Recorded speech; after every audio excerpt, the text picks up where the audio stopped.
Dragi gledatelji, dobro večer i dobrodošli u treći element. Dvodimenzionalni svijet koji nas je dugo zabavljao i oduševljavao putem televizije, knjiga i video igara polako odlazi u povijest. 3D doživljaj sve je više dio naše svakodnevice, pa i političke stvarnosti. Tako je, u ove predizborne kampanje imali smo prilike putem mobilne aplikacije dobiti poruku s jumbo plakata dok su oko nas trčkarali Pokemoni. 3D filmovi su postali standard za blockbustere, a i 3D televizori su na tržištu.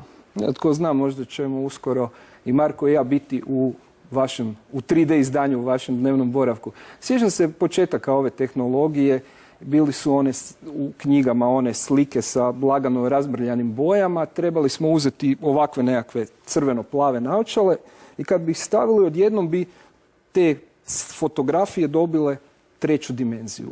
Dobili smo osjećaj dubine. Meni je to bilo fascinantno, ali danas stvari izgledaju još bolje. Da, tehnologija je napredovala, no kako bismo razumjeli tu složenu tehnologiju, moramo prvo razumjeti ove osnove, a osnove su fizika. Prije nekoliko emisija ti si meni objašnjavao genetiku, sad je vrijeme da ja kažem nešto o fizici. Da mi se osvetiš. Tako je. Svijet oko sebe, odnosno objekte, doživljavamo zahvaljujući našim očima. Ako si ikad stavio prst ispred glave i gledao ga s jednim pa s drugim okom, vidio bi da je on malo pomaknut. Slike nisu skroz iste. To je zato što svako oko pokriva svoj dio vidnog polja i onda se te informacije spajaju u jednu sliku u našem mozgu. I zbog toga dobijemo privid 3D, dakle vidimo objekte onakvi kakvi jesu, dobijemo taj osjećaj dubine i pozicije u prostoru. Ako želimo imati 3D film, trebamo napraviti isto to. Snimiti ga sa dvije kamere koje su udaljene međusobno koliko su udaljene naše oči. I to se uistinu tako i radi. Ono što je problem, kako dostaviti točno određenu sliku u točno određeno oko. Mogli bismo staviti pregradu pa gledati dva televizora svaki sa svojim okom, što tehnički nije baš elegantno rješenje. Međutim, zahvaljujući prirodi svjetlosti, mi možemo naći znanstveni način kako to prevladati. Naime, svjetlost je čestica i val. Znanstvenici koriste obje definicije, ovisno o tome što nam treba. Danas nam treba svjetlost kao val. Zamislimo da je ona val koji ide u ploču i ona zapravo može titrati u svim smjerovima okomito na smjer gibanja. Dakle, gore, dole, lijevo, desno i sve neke kombinacije između. Zahvaljujući tehnikama polarizacije mi ju možemo natjerati da titra u točno određenoj ravnini. Pa primjerice možemo ju natjerati da titra u ravnini koja je paralelna s podom i koja je okomita na pod. Ako takvu svjetlost pošaljemo na filter koji se nalazi u naočalama, ukoliko filter stoji paralelno i svjetlost titra paralelno, svjetlost prolazi. Slika je u oku. Svjetlost koju smo poslali da titra okomito, zapet će tu i neće moći proći. Ona će proći kroz filter koji je postavljen okomito. I zbog toga svaka slika dođe u svoje oko. Ova polarizacija naziva se linearna polarizacija i ne koristi se u praksi iz jednostavnog razloga jer rijetko kada gledamo pod pravim kutem televizor. Vrlo često ili malo zalegnemo ili malo se nagnemo. U tom slučaju bi nam se informacije pomiješale, možda bi čak i povraćali. No, postoji i drugi načini polarizacije, onaj koji se često koristi takozvana cirkularna polarizacija. Svjetlost ide ili u smjeru kazaljke na satu ili suprotno od smjera kazaljke na satu i onda je zapravo svejedno u kojem položaju gledate film, 3D slika ostaje i dalje. Evo imam jedno takvo naočale. Tako je, to su ove neke plastične naočale, nisu u bojama koje se dobivaju u kinima. Ove naočale koje se prvo pokazao zeleno-plave plus crvena, rade na principu da propuštaju svjetlost određene valne duljine. Dakle, slika koja je mutna zato što su pomiješane plava i crvena slika malo pomaknute, no zahvaljujući tim naočalama točno određena boja dolazi u točno određeno oko. Ovo što nam je Marko pokazao i naočale koje rade na tim principima relativno su jednostavne. Danas tehnologija izgleda puno bolje. 3D prikaz je izuzetno uvjerljiv i može prevariti naš mozak da se nalazimo na rubu strme litice ili čak na nekom drugom planetu. O svim tim čudima moderne tehnologije večeras će nam reći nešto više naši gosti.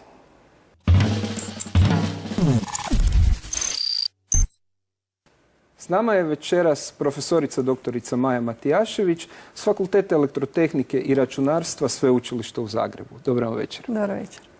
i profesor dr. Igor Spanđić s istog fakulteta. Dobar večer i vama. Dobar večer.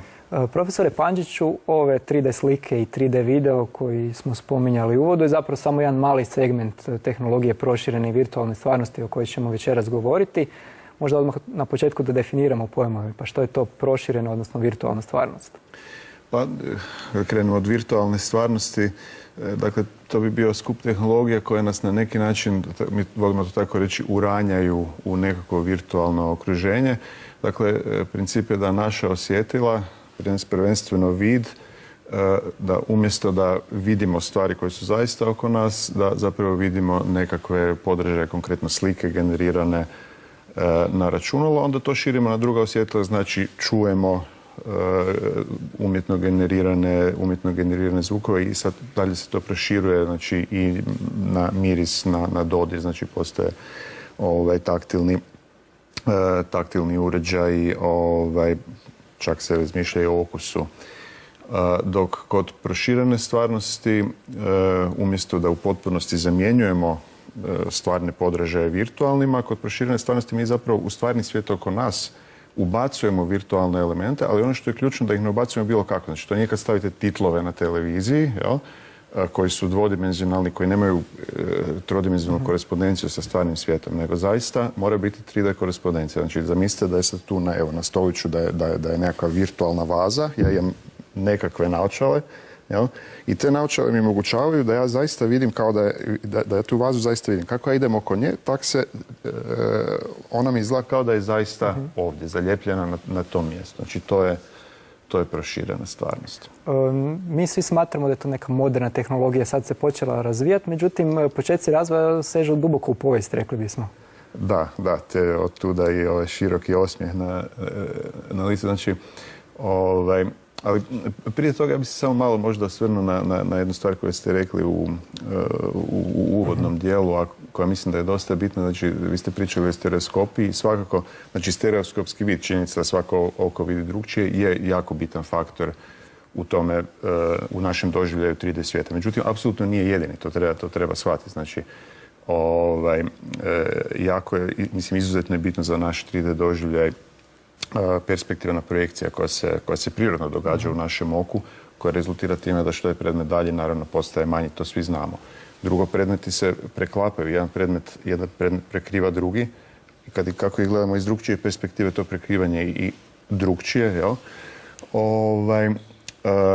Plus tu su i sjene, znači sve te stvari ukupno daju nama ukupni naš doživljaj, iskustveni doživljaj trodimenzionalnog prostora oko nas i rezultiraju time da zapravo, mislim, ja i jednim okom vidim 3D i ja mogu precizno dohvatiti bilo što i mogu normalno, mislim, ljudi koji su izgubili vid na jedno oko funkcioniraju u krajnjoj liniji normalno. Ne? Sad se moram vratiti još na vaše pitanje. Vi ste zapravo pitali o počecima. Pa mislim, principi stereoskopije, stereoskopskog vida su poznati stvarno davno i nemam tu neke uopće čak ni datume, ali evo kolegica Matijašević je nabavila iz naše zavodske arhive zanimljivu jednu grafiku i to je iz 1930. godina. Znači, evo ovakve naočale, ovo su malo stariji model, ali na istom principu, ovom crveno-plavom. I možete vidjeti stereoskopske napravljene grafike koje tako izgledaju kada se gledaju sa odgovarajućim naočalama. Sad prvi tu još malo rekvizita u knjizi, pisali smo mi knjige na tu temu, pa imamo nešto o toj povijesti. Prvi znači komercijalni pokušaj nečega vrlo sličnog zaista virtualne stvarnosti je iz 1956. godine, možete vidjeti malu sličicu. Uređaj se zvao Sensorama, čovjek se zvao Heilig i taj uređaj je bio zapravo simulator motocikla koji je, ne mogu zamisliti kako je izgledao, mislim kakav je bio doživljaj unutra, ali je bio trodimenzionalan, navodno imao čak i miris gume, to je bilo revolucionarno već tada, ne? Međutim, to je ujedno bio i prvi komercijalni neuspjeh virtualne stvarnosti u povijesti. No, stvarnim, onako da kažem, ozbiljnim pionirom. Mi znanstvenici jako volimo isto da to budu i neki znanstveni članci objavljeni i tako. Uglavnom, stvarnim pionirom se smatra obično Ivan Sutherland, američki znanstvenik, koji je u svojim radovima 1960. godina, mislim da je to bilo u sklopu njegovog doktorata, zapravo postavi principe i ovih takozvanih head-mounted displaya, znači ovih zaslona montiranih na glavi, kao što evo danas vidimo ove moderne, na koje ćemo se još vratiti, koji onda funkcioniraju uz neko praćenje. Tu vidimo na ovim sličicama, ti uređaji se izgledali kao neke sprave za mučenje.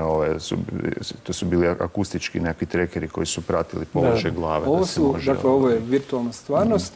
Profesorice Matijašević, ovo što sam ja spomenuo na početku, znači ove razmrljane fotografije koje bi sa naočalama postale 3D, to je zapravo dio, pripadaju u područje proširene stvarnosti.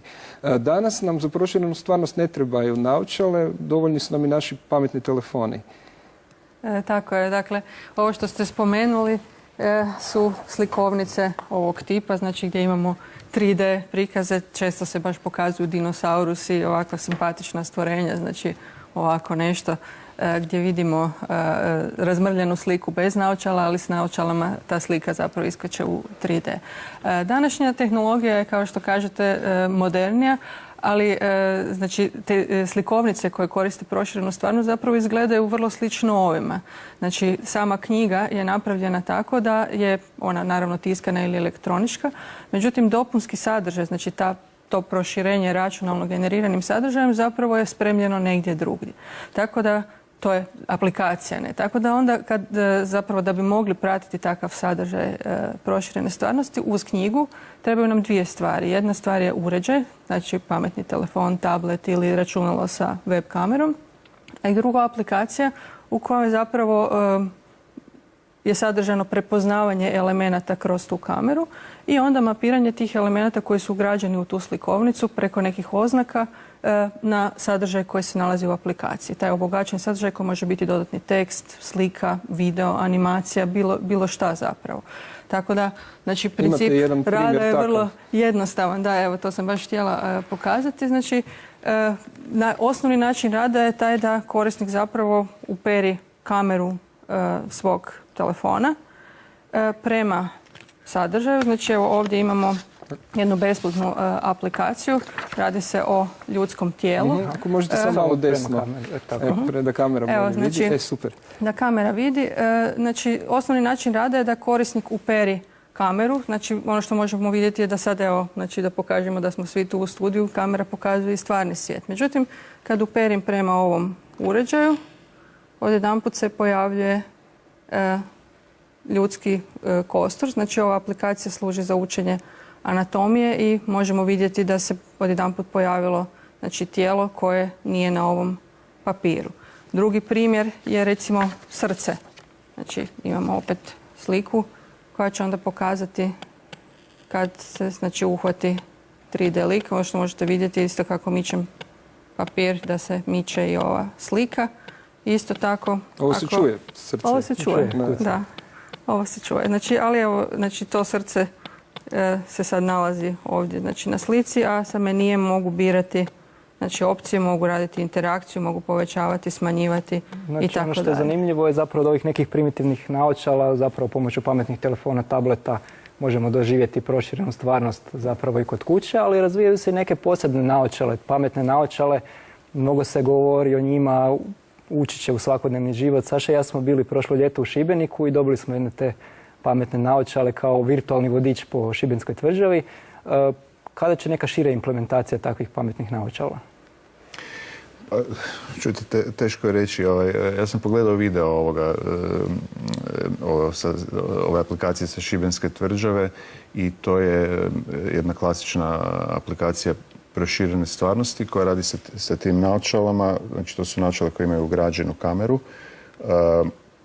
koja vidi isto što i vi vidite i to omogućava, znači, da se na sličan način kao i ovdje u stvarnom svijetu da se pronađe i prepozna taj marker i da se onda stvarni svijet proširi virtualnim sadržajima koji se projiciraju tada na zaslone u vašim naočalama. Ti zasloni su naravno poluprozirni, tako da istovremeno vidite svijet oko sebe i projicira vam se korektno složena, znači preklopljena slika 3D. Znači to je točno kao ono što sam rekao sa onom vazom ovdje, samo što je to u Šibeniku, znači iskrsnu likovi koji objašnjavaju povijest tvrđave i takve stvari. Ne? Sad, takvih naočala ima brzom pretragom na internetu, možete ih naći jedno 10-ak. Relativno su skupe, rekao bi, znači cijene su ovako, nekoliko stotinjaka eura, neke i više od 1000, što upućuje, barem za sada, vjerojatno na neke više profesionalne aplikacije ili tipove aplikacije kao u Šibeniku gdje nije krajnji korisnik taj koji financira. Jel? Kako će dalje ići širenje, to ćemo... Da, evo, vidjeli smo profesoricu Matijaševiću primjene u turizmu i ove u anatomiji koje su izuzetno zanimljive. Gdje još imamo danas i gdje očekujemo možda neke prve nove implementacije proširene stvarnosti? Pa, možda nisam detaljno objašnjavala način rada što je sve moguće, ali ono što je osnovno je da zapravo ideja je da se na stvarni svijet nadogradi nekakav računalno generirani sadržaj i to je zapravo ono što možemo znači dalje su aplikacije zapravo ograničene maštom i uređajem koji imamo. Tako da poznate su recimo aplikacije u graditeljstvu i arhitekturi gdje recimo se čak i već dugo godina, znači možda ne u obliku proširene stvarnosti, ali rade se vizualizacije, 3D vizualizacije recimo zgrada ili drugih objekata koje, recimo mostova koje želimo vidjeti kako će izgledati kad jednog dana budu zaista i sagrađeni. To je recimo jedna od čestih primjena.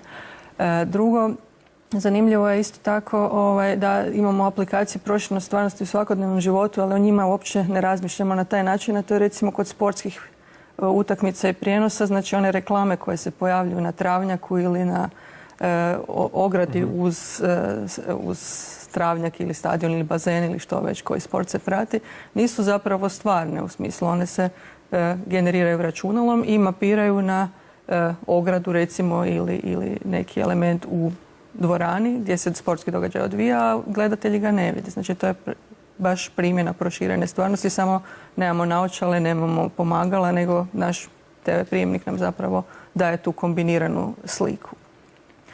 Od drugih primjena zanimljive su primjene u proizvodnji. Tu se zapravo vjerojatno kad govorimo o budućnosti vide neke koristi od toga, zabava i mediji i marketing, to je recimo sad jako in, ali kad se gleda zapravo da bi se mogla ta tehnologija primijeniti za nešto što može donijeti do bitne promjene u načinu kako se proizvodi, ima primjer recimo Boeinga, poznatog proizvođača aviona. Oni su naime još 1990. godina u vrijeme koje je kolega Pančić spominjao sa otprilike ovakvim head-mounted displayom i softverom koji je za današnje pojmove rudimentaran, pokušali, odnosno počeli razmišljati o tome kako da pomognu tehničarima koji sastavljaju recimo ožičenje u avionu ili nekakve vrlo komplicirane sheme i trebaju iznaći jednostavno spojiti na određeni način ili složiti, kako njima pomoći da to rade lakše. I onda su prvi put počeli s tim eksperimentirati. Naravno, ustanovilo se da tehnologija baš i nije zrela, ali ušli su recimo u povijest po tome što su bili prvi. Međutim, nisu napustili sam tu ideju. Tako da prošle godine su imali, odnosno 2014. je bila neka studija u kojoj su ponovno se vratili tome, a ove godine čak recimo su izišli neki podaci kojima su pokazali da je primjenom znači, takvog nekakvog aplikacije sa proširenom stvarnosti, znači koja pokazuje zapravo tehničaru gdje treba utaknuti što, na primjer, tipa crvenu žicu. Vjerojatno i brže za slaganje sve upravo to. A jedna od potencijalnih primjena ove tehnologije i u kozmetičkoj industriji, upravo na tome rade u laboratoriju profesora Pančića koji smo posjetili. Proširena stvarnost skup je tehnologija koje korisniku omogućavaju spajanje virtualnih sadržaja sa sadržajima stvarnoga svijeta, izravno u vidnom polju. U proširenoj stvarnosti kombiniraju se realni i virtualni objekti u realnom okružju, interakcija i izvođenje u realnom vremenu. Pritom se javljaju dva glavna problema. Prvi, kako objekte učiniti što stvarnijima i prirodnijima, i drugi, kako postići razumijevanje slike do te mjere da se objekti u sliku mogu uklopiti što prirodnije.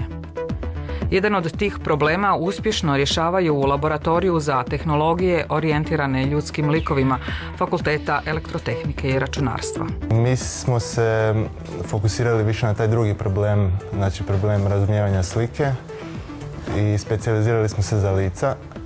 Znači u našoj grupi tu mi razvijamo algoritme koji pokušavaju što preciznije pratiti lice, odrediti položaj lica, znači odrediti oblik lica, pronaći glavne značajke lica kao što su oči, nos, usta. I onda kad imamo te informacije, onda je relativno lako ubaciti virtualne objekte kao što su virtualne naočale, make-up ili razne maske. Na način da one što bolje prate prirodno kretanje lica i da se što prirodnije uklope u lica. Znači isprobavanje naočala bez da morate recimo otići u trgovinu i uzeti fizički naočale i isprobavati ih. Vi jednostavno imate virtualne modele koji izgledaju dovoljno realno i slično pravim naočalama da onda možete isprobati to iz svog doma koje bi vam naočale odgovarale. Recimo isto tako imate virtualni make-up gdje možete birati razne kombinacije šminka bez stvarnog šminkanja gdje možete vidjeti sebe kako biste izgledali sa određenim šminkama. Radnja se naravno izvodi u realnom vremenu, pa i tehnologija mora biti na razini koja će omogućiti da pomaci između realnog i virtualnog svijeta ne budu veliki. Algoritmi moraju biti dovoljno efikasni da se izvrše prije dolaska sljedeće slike iz kamere, što je najčešće brže od 33 milisekunde.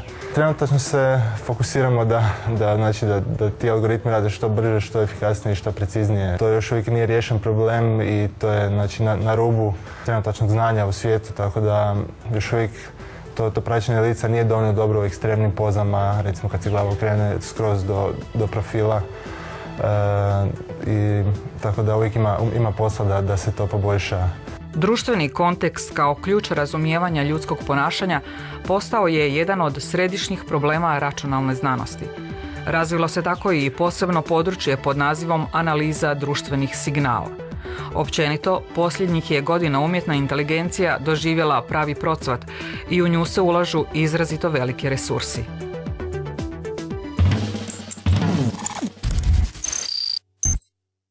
Profesore Pandžić, evo vidjeli smo dio projekata na kojima radite, koji su još izazovi pred vama.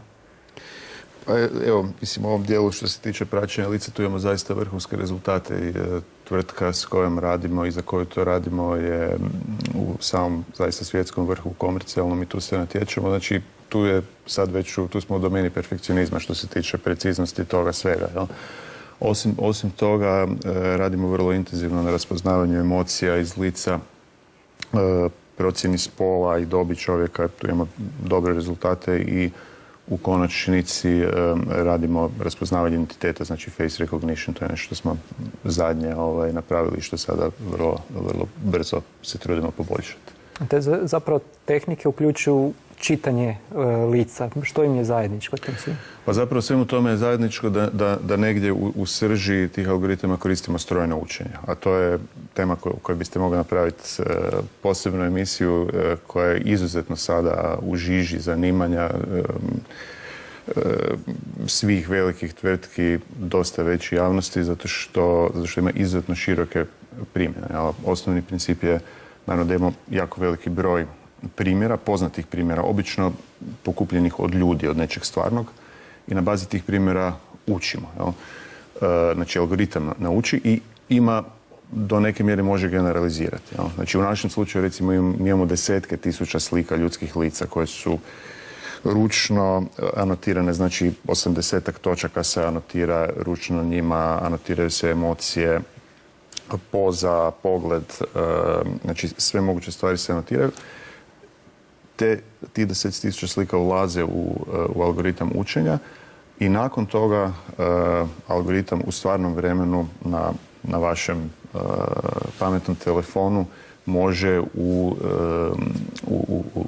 u nekim milisekundama od lica koje prije nije vidio, koje nije bilo naravno dio trening seta, znači on generalizira, pokaže, ja mogu uperiti na vaše lice, on će u roku milisekunda naći te točke skužit ćete znati će hoće li mi ove narančaste naočale jako dobro pasati.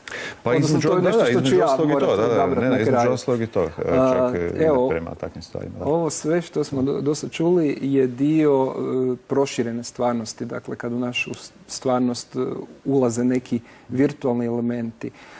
Virtualna stvarnost je tehnologija u kojoj mi u potpunosti uranjamo u virtualni svijet. Kako to izgleda, vidjeli smo u laboratoriju profesorice Matijašević. Nalazimo se na Zavodu za telekomunikacije na Fakultetu elektrotehnike i računarstva. Ovo je znači laboratorij u kojem radimo. Mi smo zapravo dio grupe koja se zove Networked Media Research Group. Istražujemo razne napredne neke više medijske usluge, napredne mrežne tehnologije, pa tako i virtualna stvarnost je jedna od takvih usluga. Tu se zapravo radi o nekakvom skupu tehnologija pomoću kojih se znači korisnikov virtualni stvarni svijet zamjenjuje nekakvim virtualnim okruženjem. Znači nekakva osoba ima osjećaj kao da je uronjena u nekakav virtualni svijet i da se zapravo nalazi negdje drugdje. Tu postoji znači cijeli niz nekakvih tehnologija, uređaja pomoću kojih se vrši interakcija između korisnika i računala. Tako recimo imamo razne ulazne uređaje koji prate poziciju korisnika, pa tako recimo poziciju glave, pokrete tijela, pokrete ruku i slično, da se vrši simulacija samog svijeta na računalu.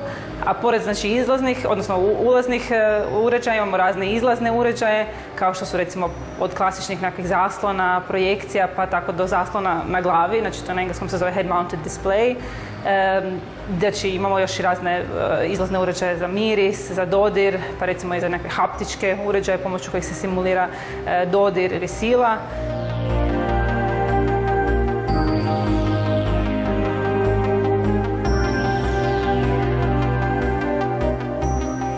Sustav za virtualnu stvarnost sastoji se od tri osnovne komponente, naočala, senzora koji prate detekciju pokreta i opcionalnih upravljačkih uređaja. Unutar naočala postoje dva odvojena ekrana koji su visoke razlučivosti i visoke frekvencije osvježavanja slike. U slučaju uređaja HTC Vive ekrani su razlučivosti 2160 puta 1200 i osvježavaju se brzinom od 90 sličica po sekundi. To je jako velika i razlučivost i brzina osvježavanja, stoga su računala koja pogone virtualnu stvarnost moraju biti vrlo snažna. Osim samih displeja, odnosno ekrana, imamo i leće. Leće mogu biti izmjenjive, znači same leće distorziraju sliku i stvaraju 3D stereoskopsku sliku, odnosno iluziju 3D prostora i mogu se mijenjati. I mogu se prilagoditi oku ako je neko kratkovidan ili tako. Jako važna komponenta je detekcija položaja samih naočala, odnosno glave i upravljačkih uređaja. Detekcija položaja se radi uz pomoću nekoliko senzora. Unutar samih naočala imamo akcelerometar, imamo i žiroskop, a u slučaju HTC Vive imamo ove laserske senzore koji također detektiraju se na pločici senzorskoj koja je na samim naočalama i na samim upravljačkim uređajima. Od naočala podaci se vode kroz USB kabel, slika se povezuje s računalom kroz HDMI kabel i naravno imamo tu i kabel za napajanje. Također, u slučaju HTC Vive imamo i ove upravljačke uređaje.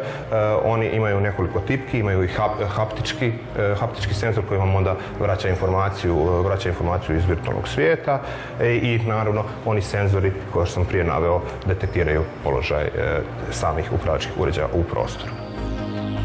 Imamo nekoliko studenata koji su se malo detaljnije počeli baviti proučavanjem sustava za virtualnu stvarnost u sklopu svojih seminara, projekata i završnih radova. Tako u jednom radu je razvijena jedna edukacijska aplikacija koja ilustrira funkcioniranje rada mrežne poveznice i nekih njenih slojeva, od fizičkog sloja i sloja podatkovne poveznice do mrežnog i transportnog sloja. Uglavnom, cilj te aplikacije je bio da na jedan jednostavan način se da studentima uvid kako funkcionira mreža i kako funkcionira prijenos paketa u mreži. S druge strane, imali smo jedno istraživanje, odnosno jedan rad u kojem jedan student se bavio više iskustvenom kvalitetom sustava za virtualnu stvarnost. On je, znači, razvijeno jedno virtualno okruženje i provedena je jedna korisnička studija vezano za iskustvenu kvalitetu tijekom korištenja sustava za virtualnu stvarnost i promatrale su se razne stvari tipa utjecaj kretanja kroz virtualnu stvarnost na korisničko iskustvo, zatim složenost virtualne scene u toj virtualnoj stvarnosti i način interakcije sa samom virtualnom okolinom. Što se tiče naših budućih istraživanja, vjerojatno će biti vezana uz proširenje nekih ovih već razvijenih aplikacija, znači dodavanje nekih novih funkcionalnosti, zatim istraživanjem i daljnjim korisničkim studijima vezanim za sustave za virtualnu stvarnost i virtualna ta okruženja, te vjerojatno usporedba već postojećih i tehnologija koje trenutno imamo da vidimo korisnika.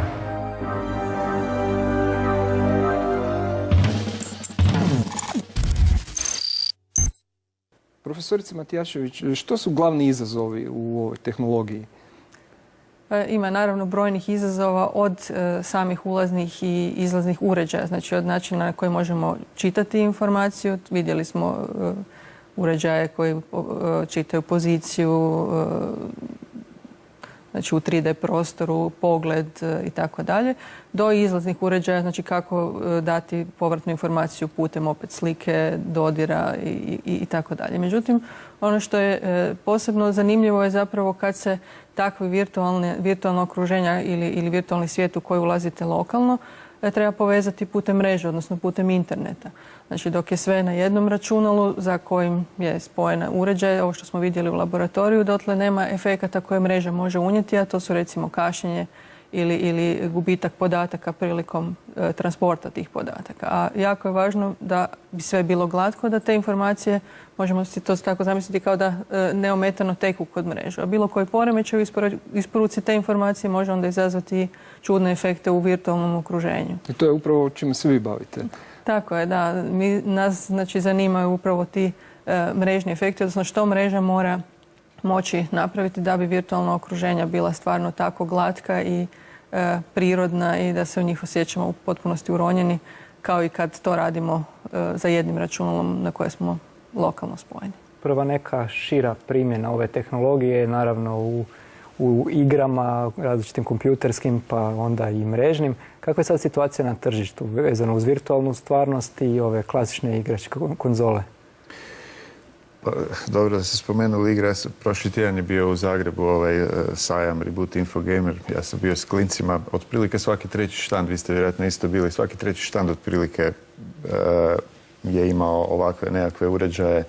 Dakle, definitivno industrija igara je odlučila da je to sljedeća velika stvar.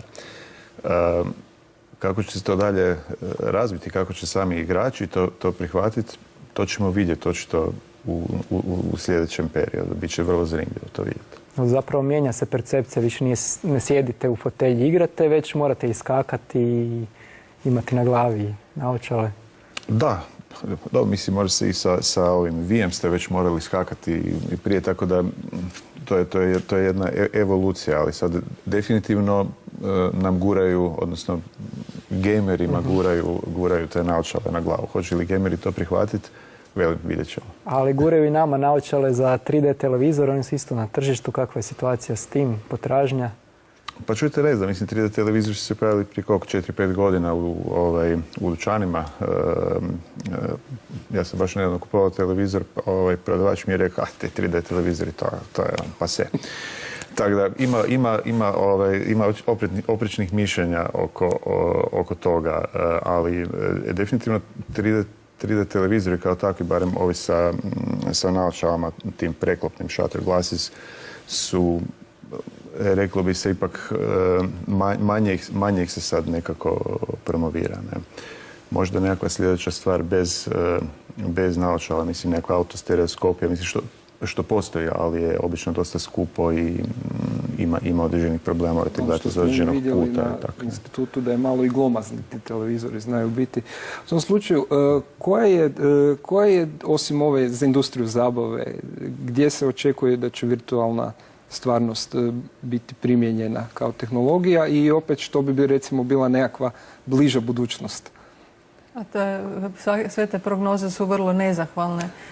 Kao što je kolega Pančić spomenuo, ovo je već drugi val velikih očekivanja od virtualne stvarnosti, pa ćemo vidjeti hoće li se on isto tako istitrati i ugasiti ili će zaista dovesti do nekih revolucionarnih otkrića i tako dalje. Ali primjene su stvarno u praktički svim djelatnostima. Znači od znanstvene vizualizacije, recimo, to je nešto što mislim da je stvarno važno i korisno, jer mi smo ipak vizualna bića, ne? Znači volimo vidjeti stvari, a kad se radi o fenomenima koji su vrlo složeni, koji obuhvaćaju velike količine podataka, kao što je to recimo u fizici, kemiji, biologiji, tu onda znači znanstvena vizualizacija, a pogotovo ako ona može biti interaktivna ili u nekom virtualnom svijetu, može itekako pomoći. U proizvodnji, spomenula sam već prije primjer Boeinga, znači tu su konkretna poboljšanja da se može sa upola manje grešaka i 20, četvrtinu kraće vremena sastaviti nekakav dio. Znači ta usporedba je usporedbi sa sadašnjim načinom gdje su ljudi na laptopu imali PDF manual pa su po njemu sastavljali. Ne? Tako da proizvodnja mislim da isto može jako puno dobiti od toga ako se na pravi način Čuli smo mnogo toga o dobrim stranama ove tehnologije. Naravno svaka tehnologija ima i svoje negativne strane. Koje su potencijalne negativne posljedice na naš organizam ako dugo koristimo ovu tehnologiju? Jedan poznati efekt je takozvana VR bolest ili VR sickness. Ne morate jako dugo koristiti da biste to osjetili. Neki ljudi manje, neki ljudi više osjete. Nisu svi razlozi apsolutno poznati, da se razumijemo, ali je povezano i simptomi i uzroci su vrlo vjerojatno slični zapravo morskoj bolesti, znači može vam biti zlo, doslovno možete i povraćati, dezorientacija i tako. To dolazi zapravo sigurno velikim dijelom od znači, sličnih stvari kao i kod morske bolesti, znači od razlike između vaše vizualne percepcije i percepcije iz vestibularnog aparata, znači unutarnjem uhu koji vam daje znači, centar za ravnotežu gdje vi imate osjećaj o tome gdje ste i kako ste orijentirani u prostoru. I sad bilo kakva nesavršenost tehnologije, znači možda neko kašnjenje koja će uzrokovati da znači disparitet, znači razliku između ta dva podrežaja rezultira kod nekog manje, kod nekog više mučninom. Jel? Ali nije to sve, čak i ako uređaj savršeno funkcioniraju, ovisno opet i o sadržajima koji se prikazuju, možda ako su prebrzi, predinamični, opet vas mogu praktički ošamutiti, da tako kažem. Znači, može biti neugodno i nelagodno. Osim ovih, mogli bismo reći, fizioloških nekakvih problema, postoji i psihološki problemi. Znamo da neki ljudi čak postanu, mogli bi reći, i ovisni o igrama. Ovakva jedna igra u virtualnoj stvarnosti može čovjeka puno jače uvući u to. Kakvi su tu iskustva i problemi? Da, to je zaista vrlo, ja mislim, izgledno da će biti ljudi koji će se navući na virtualne svjetove, isto kao i na igranje ili mobitele ili sve što danas vidimo. Znači, radi se zaista o stvarnim ovisnostima koje se moraju onda i liječiti i tako dalje. Znači, je li to zaista budućnost virtualnih svjetova i virtualne stvarnosti, to je teško reći, ali da tu postoje neki psihološki efekti koji mogu, znači, ovisno o tome, od ovih znači, fizičkih pa do psihičkih problema, znači recimo nemogućnosti spavanja ili problema u ponašanju, agresivnosti i tako dalje, pogotovo ako su igre nasilne, tu zapravo puno više mogu reći psiholozi, a možda i etičari nego mi znanstvenici i tehnolozi. Da, jer ove stvari su stvarno dosta bliže realnosti. Kad smo kod realnosti, možete li možda nekako predvidjeti, iako ste rekli da je to nezahvalno, hoće li možda naši budući odnosi, kao što danas imamo društvene mreže, hoćemo li imati neke virtualne društvene mreže gdje ćemo biti na kavi, a bit ćemo vrlo udaljeni jedni od drugih? Tehnologija će to sigurno omogućiti, a koliko će ljudi to zaista prihvatiti, to je veliko pitanje. Osobno ja bi radije otišla na pravu kavu nego na virtualnu, ali možda stvarno nove generacije koje puno vremena provode u virtualnom druženju to prihvate. Profesore Pančić, možda vaš pogled prema budućnosti. Imali smo sad primjer s ovim Pokemonima, ljudi su poludili masovno za tim, onda je malo splasnulo. Što očekujete od ove tehnologije u budućnosti? Hoćemo li sad svi poluditi za nekim virtualnim svijetovima ili će to ići malo pomalo? Ne znam koliko ćemo mi poluditi. Ono što je očito je da sve velike tehnološke firme investiraju strahovito u to. Znači, to je sigurno in tehnologija, što bi se reklo. Naravno, ogroman broj malih tvrtki. Znači, sigurno ćemo u narednom periodu vidjeti još puno više novih proizvoda, novih usluga koje će nam biti na raspolaganju. Ja vjerujem da će u raznim specijaliziranim primjenama, znači profesionalnim primjenama pogotovo, naravno, što se to već koristi i mislim da će se koristiti i više. A što se tiče masovnih primjena, tu stvarno ne bih se usudio išta predviđati. Mislim da ne treba podcijeniti činjenicu da ljudi nisu baš skloni nešto staviti na glavu. Evo, ja bih recimo trebao nositi naočale, pa ih sad nemam. Jer ne volim nositi ništa na glavi, kužite. To je vrlo, vrlo intimna stvar stavljati nešto na glavu, kužite, pogotovo ovakve nekakve stvari, jel? Ali dobro, bilo su i neke manje naočale koje su, pa isto nekako nije, je li problem u cijeni ili baš ovaj? Ne, ako je problem u cijeni, to se riješi. Mislim, ako je to tako masivno tržište, cijena će past, mislim. Uostalom, pa čujte, ljudi plaćaju za koliko košta iPhone, mislim. Istina. Tako da, neće tu cijena biti, ja mislim, problem. Jednostavno je zaista koliko će ljudi to htjet koristiti, koliko će voljeti koristiti, a koliko će se prikloniti majnom zapravo pogledu da bi ipak bilo zgodnije otići na pravu kavu. Eto, hvala vam puno na gostovanju u večerašnjoj emisiji. Želimo vam puno uspjeha s razvojem novih tehnologija. Saša, za tjedan dana isto nešto novo. Evo, malo drugačije od ovoga. Govorimo o istraživanju egzotične materije.